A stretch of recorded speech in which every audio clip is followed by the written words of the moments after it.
Click on Select. Color Range. Click on the eyedropper tool. In the picture, click on the color you want to change. Move the fuzziness slider until all the color that you want to change is white, while the rest of the picture is black. The white part is what will be selected. Press OK. Click on Hue, Saturation.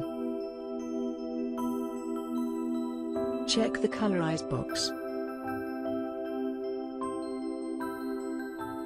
Move the Hue slider to select the color, then move the Saturation and Lightness sliders to adjust these values.